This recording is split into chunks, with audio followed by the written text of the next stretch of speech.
जय मिथिला दोस्तों। एन एपिताफ भी ना प्यार मोहब्बत पे ही है, समझे कि कवि का जो है ना उसकी जो वाइफ रहती है वो मर जाती है, उसी के बारे में दिया हुआ है, समझे। देख लीजिए एन एपिताफ। पहले एपिताफ का मतलब क्या होता है वो समझ लेते हैं। इसका जैसे कि कब्र नहीं समझते हम, जहाँ पे मर जाता है आदमी को जलाता है, उसी को देखिए इस टाइप का ये इस टाइप का रहता है ना कब्र वो। कब्र पे इस पे लिखा रहता है, लिखा नहीं था स्वर्गीय मर जो जाता है उसका नाम लिखा रहता है, उसके बाद उसके पिता का नाम, मतलब जो भी रहता है वो लिखा रहता है। कोई पोस्ट वगैरह पे रहता है तो वो भी यहाँ पे मेंशन रहता है। हाँ, उसी को बोलता है एपिताफ, उसी को बोलता है एपिताफ। ठीक, उसी का नाम क्या है एपिताफ, जिसमें लिखा रहता है। तो अब तो सब आदमी इसे करना है, जो मरता है वहाँ पे क्या कर प्लास्टर कर देता है और इसे नाम वाम लिख देता है। अब तो सब हिंदू भी करता, पहले तो सिख करता था सब। सिख नहीं, उसको क्या बोलते हैं जैन धर्म, सब जैन धर्म या ऐसे ही, हाँ वो सब करता था। लेकिन अब क्या, अभी सब करने लगा। मुस्लिम में भी बहुत करता है, एकदम कब्रगाह बना देता है और उसमें क्या कर देता है नाम वगैरह लिख देता है। वहीं पे क्या हुआ, कवि की जो वाइफ थी वाल्टर डेलामियर, वो मर जाती है, समझे, मर जाती है। तब देखिए क्या होता है, ये पहले देखिए बार बार बोलते जब भी लिखिएगा ना कुछ, मतलब ये पोइट का समेरी, तो कुछ लाइन जो है कवि के बारे में लिखिएगा। पहले हम बार बार बोल रहे हैं, इसमें देख रहे क्या है। जैसे कि एन एपिताफ की जो शॉर्ट पोएम, समझे, कंपोज्ड बाय, यहाँ पे आप रिटन बाय भी लिख सकते हैं, लेकिन सबसे बढ़िया क्या रहेगा कंपोज्ड बाय। जब जब कविता का बात आएगा तो कंपोज्ड लिखा जाता है, ठीक, by Walter de la Mare. He is called a children's poet, उसको चिल्ड्रेंस पोइट बोला जाता है, समझे। फिर आपको he was honoured with order of merits, उसको जो ये आपको 1953 में क्या गया दिया हुआ था, ऑर्डर ऑफ मेरिट्स दिया गया था, समझे। आपको मेरिट्स का नाम है वो, जैसे पुरस्कार होता है ना वही। और कौन सा ऑर्डर ऑफ मेरिट्स, कब, क्वीन एलिजाबेथ सेकेंड के द्वारा दिया गया, जब क्वीन एलिजाबेथ बेथ जिंदा थी सेकेंड, उस टाइम में उसको ये जो वाल्टर डेलामियर था उसको एक पुरस्कार दिया गया था, जिसका नाम क्या था ऑर्डर ऑफ मेरिट्स। इसका ऑब्जेक्टिव भी बहुत ज़्यादा पूछा जाता है, ठीक। तो कोशिश करिएगा कि याद रहे कवि के बारे में, तो ये लिख दीजिएगा। कवि के बारे में थोड़ा याद, मतलब ये करने का कोशिश करिएगा। कोई सा भी मेरी लिखे तो थोड़ा ना थोड़ा आप कवि के बारे में लिखिएगा, ठीक। ये ज़्यादा बड़ा भी नहीं, बस खत्म। फिर देखिए, in this poem the poet wants to say about a lady who lie in the tomb, मतलब क्या, इसमें क्या बोलता है कि पूरा कविता पढ़ लीजिएगा ना, एक भी लाइन में ऐसा नहीं बोलेगा।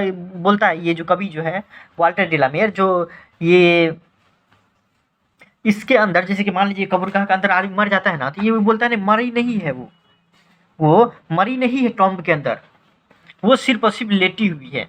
कभी बोलता है कि मरी नहीं है, क्योंकि प्यार मोहब्बत रहता है, थोड़ी ना कोई मर जाता है तो बोलता है कि मरी नहीं है, देखो यार अभी भी उसका होने का एहसास होते रहता है, समझे कि ये होते रहता है।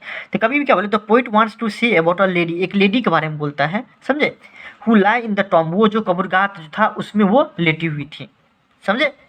जैसे कि मुस्लिम सभी मरता है तो टॉम्ब, उसको बोलते हैं टॉम्ब, उसके अंदर जो है ना आपको दे दिया जाता था, समझे। उसका कुछ नाम होगा, मुस्लिम लोगों को पता होगा टॉम्ब। उसी को बोलता है टॉम्ब, जैसे कि अपना लोग जो ये आपको चचरी लेके जाते हैं वो उसी का। She was most beautiful lady that was ever born in the west country, ये लाइन भी याद रखिएगा कि वो कवि जो बोलता है वो बहुत ज़्यादा खूबसूरत था, इतना ज़्यादा खूबसूरत था कि अभी तक वेस्ट कंट्री में आपको ऐसा कोई पैदा नहीं ली है, कभी नहीं, इतना सुंदर है। अब क्या करेगा, प्यार मोहब्बत है तो थोड़ा थोड़ा बहुत तारीफ तो करना ही पड़ेगा क्या। स्वीटेस्ट लव में भी देखिए कितना तारीफ कर रहा था अपना कन्या का, ऐसे ही यहाँ पे भी कर रहा था। अच्छा मर जाता तो कोई भी ठीक है, तारीफ करना चाहिए, क्यों कि देखिए हर beauty vanishes when she die but man is remembered because of his quality. याद रखिए यहाँ पे कहने का क्या मतलब है, कभी जो ऐसा बोल रहा है क्योंकि देखिए कोई भी आदमी मरता है ना, कोई भी आदमी मरे तो उसका जो ना शरीर तो गल जाता है या फिर मान लीजिए जल जाता है, वो दूसरी बात हो गई। लेकिन आदमी याद रखता है क्या, ओह यार ये जो मरा ना बहुत मस्त आदमी था, बहुत अच्छा आदमी था। अर्थात क्या, किसी भी आदमी का उसके क्वालिटी से जाना जाता है, ना कि उसके सुंदरता से। भाई इसमें बोल रहा है कि इसका ब्यूटी तो वैनिश हो गया, मतलब क्या वो उसका सुंदरता तो खत्म हो गया जब वो मरी। लेकिन कोई भी आदमी मरता है तो किससे उसको याद रखते हैं, तो उसके क्वालिटी से याद रखते हैं, याद रखिएगा उसके क्वालिटी से याद रखते हैं। तो ये देखिए इसका मतलब ये पूरा पोएम में इतना लिख दीजिएगा, आपको 100% आपको 5 मार्क्स दे देगा, ठीक। At last poet feels that after he dead nobody will remember, सही बात है। देखिए अब ये सही बात है कि देखिए कोई भी मरता है ना उसका फैमिली लोग सब बहुत दिन याद रखता है। बहुत हो गया तो बताया गया था कि पत्नी रखता है कितना दिन, शायद 6 महीना या 1 साल पत्नी याद रखती है, और माँ जो है ना शायद 2 साल रखती है, मैक्सिमम, ज़्यादा मतलब दर्द देता है 2 साल तक। बाकी तो कोई तो भाई 2 महीना 3 महीना में सब भूल जाता है। मतलब इतना पता है कि मरा हुआ है, लेकिन उतना ज़्यादा एहसास नहीं होता है। लेकिन माँ जो है कम से कम 2 साल, इस साइकोलॉजी फैक्ट है कि 2 साल याद रखती है। ठीक? यही बोला कि उसके मरने के बाद कोई उसको याद नहीं रखेगा। सही बात है। ऐसा पोएट को लग रहा है कि देखो, वो जो मरी है ना, सॉरी हाँ, हम जो मर जाएँगे ना, अभी हम ज़िंदा हैं तो चलो हम उसको याद कर रहे हैं। लेकिन हम जो मर जाएँगे, poet feels that after his death, मतलब क्या, पोएट के डेथ के बाद उसको कोई भी याद नहीं रखेगा।